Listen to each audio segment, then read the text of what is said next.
జనసేన ఆవిర్భావ దినోత్సవానికి సంబంధించి రాష్ట్ర సదస్సు లేదా రాష్ట్ర స్థాయి కార్యక్రమాన్ని రద్దు చేసినటువంటి పవన్ కళ్యాణ్ ఈరోజు అల్లూరు సీతారామరాజు జిల్లా పాడేరు నియోజకవర్గంలో లోతట్టు ప్రాంతాల్లో గిరిజన ప్రాంతాల్లో పర్యటించారు. మంచి విషయమే. అయితే తమ పార్టీ ఆవిర్భావ దినోత్సవ కార్యక్రమాన్ని ప్రభుత్వ కార్యక్రమాల్లో ఆయన మిళితం చేశారు. ఇది చాలా తృప్తిగా ఉంది, మీ అందరినీ కలుసుకోవడం, వినడం ఇవన్నీ కూడా అన్నారు. అయితే నిన్న మొన్న చంద్రబాబు నాయుడు కలెక్టర్ల సమావేశంలో చేసిన వ్యాఖ్యలు కొంత అటవీ శాఖ మీద అసంతృప్తి వెలిబుచ్చటము, ఇది కొంత జనసేన వాళ్ళకి ఇబ్బంది కలిగించడం, ఇట్లాంటివి అందరూ చూశారు.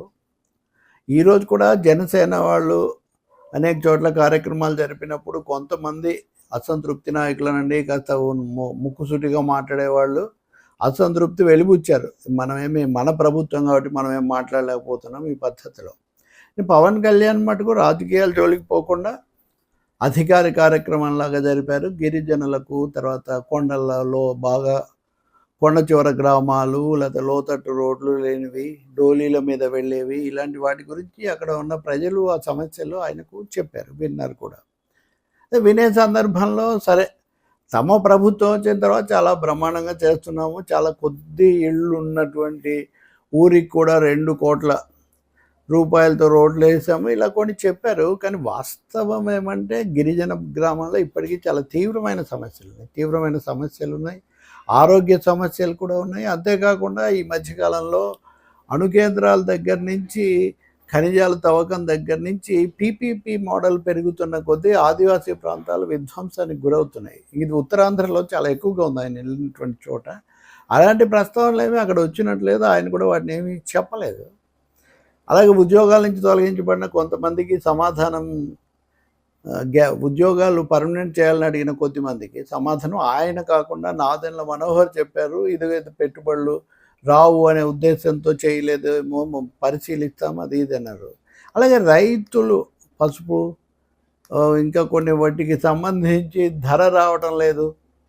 ఈ ధర కోసం కనీసం మేము ఒక బస్తాకు మేము 4,000 రూపాయలు నష్టపోతున్నామని రైతులు చెప్పినప్పుడు ఒకటేమో మైక్ పని చేయలేదు, 1-2 సార్లు ఆయన చెప్పడము, ఆ క్రమంలో కొంత ఇబ్బందికి గురయ్యారు. చెప్పిన వాళ్ళకు మైక్ ఇబ్బంది ఉంది, కానీ అంత గట్టిగా చెప్పకూడదు, కోపంగా చెప్పకూడదు, అలాంటివి కూడా చెప్పారు. అంటే నేను చాలా శ్రద్ధ తీసుకొని గతంలో మావోయిస్టు ప్రాంతంగా ఉన్న చోటికి ఎవరు రాని చోటికి కూడా వచ్చాను, అధికారులను కూడా తీసుకొచ్చాను, చెప్పాలి. కానీ మీరు అసహనానికి లేకపోతే ఆవేశానికి గురి కాకూడదు అన్నట్టుగా ఆయన స్పందన కనిపించింది.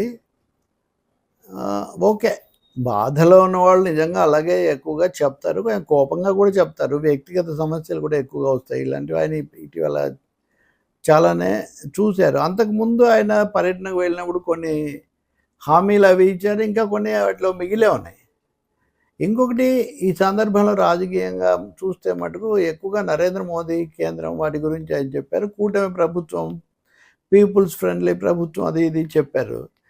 ఎక్కువ భాగం ముఖ్యమంత్రి చంద్రబాబు నాయుడు పేరు ఆ రెఫరెన్స్లు కాదు ఇవ్వలేదు. ఇంకోటి ఏమో డిఎస్సీలు ఇలాంటివి వచ్చినప్పుడు ఎడ్యుకేషన్ మినిస్టర్ అని దాన్ని అలా ముగించారు. ఇవన్నీ అనుకోకుండా కూడా జరిగి ఉండొచ్చు, కానీ మొత్తం మీద ఏదో చాలా చెట్టపట్టాలు వేసుకొని నడుస్తున్నాము అన్న ధోరణి కాకుండా ఒక అధికార హోదాలో ఉప ముఖ్యమంత్రిగా నేను చేయగలిగినవి నేను చొరవ తీసుకొని చేస్తున్నాననే అభిప్రాయం కలిగించడానికి ఆయన ఎక్కువగా ప్రయత్నించారు. కానీ చాలా అందులో కూడా జీరామ్జీ దాన్ని పదే ప్రస్తావించారు. దాని మీద కూడా చాలా కోతలు, చాలా విమర్శలు ఉన్నటువంటి మాట వాస్తవం. ప్రజలు చెప్పిన చాలా సమస్యలు, ఇళ్ల నిర్మాణానికి సంబంధించి కానీ, అంగన్వాడీలకు సంబంధించి కానీ, ఇలాంటివన్నీ, వీటన్నిటికీ సమాధానం చెప్పే క్రమంలో మాది పీపుల్స్ ఫ్రెండ్లీ ప్రభుత్వం అని చెప్పడంతో పాటు గత ప్రభుత్వంలో ఎవరు చెప్పే పరిస్థితి లేదు, ఎవరు నోరెత్తే పరిస్థితి లేదు అన్నది మటుకు పదే చెప్పారు. రాజకీయంగా ప్రత్యర్థుల మీద తెలుగుదేశం, జనసేన లేకపోతే సంఘాలు ఇలాంటి వాటి మీద పోలీసులను ప్రయోగించడం ఇట్లాంటివి జరిగి ఉండొచ్చు. కానీ మామూలు ప్రజలకు సంబంధించి వాళ్ళంతా భయపడిపోయారా, అలా భావించారా, అప్పుడు ప్రభుత్వం పూర్తిగా స్తంభించిందా? ఎందుకంటే ప్రభుత్వం అన్నది ఒక కంటిన్యూషన్, గవర్నమెంట్ ఇదే కంటిన్యూషన్. గతంలో కూడా ఎంతో కొంత గవర్నెన్స్ జరిగింది కాబట్టి ఈ గవర్నమెంట్ వచ్చాక కొనసాగుతుంది. అందువల్ల రాజకీయ విమర్శలు రాజకీయ వేదికల మీద చేయడం చాలా మంచిది. ఇక్కడ సమస్యలు తెలుసుకోవడానికి ఎక్కువ శ్రద్ధ పెడితే బాగుంటుంది. ఇక చివరగా ఎంతో కొంత రాజకీయంగా ఇంత తీవ్రమైనది వచ్చినప్పుడు అవన్నీ కూడా అవాస్తవాలన్నది ఏ ట్వీట్ ద్వారానో, ఏ కామెంట్ ద్వారానో చెప్పొచ్చు. అలా చెప్పలేదు ఆయన. ఎందుకు చెప్పలేదు? ఖండించలేదు సరే. కనీసం వాటిని బలపరుస్తూ మాకేం లేవని కూడా చెప్పలేదు కదా! కాబట్టి పవన్ కళ్యాణ్ వచ్చిన వార్తల మీద మౌనం పాటించటం కూడా ఒక సంకేతమే. అవేమీ లేవు, అంత సజావుగా ఉంది, అంత హ్యాపీగా ఉంది అని కితాబు ఇవ్వడానికి ఆయన సిద్ధంగా లేరు.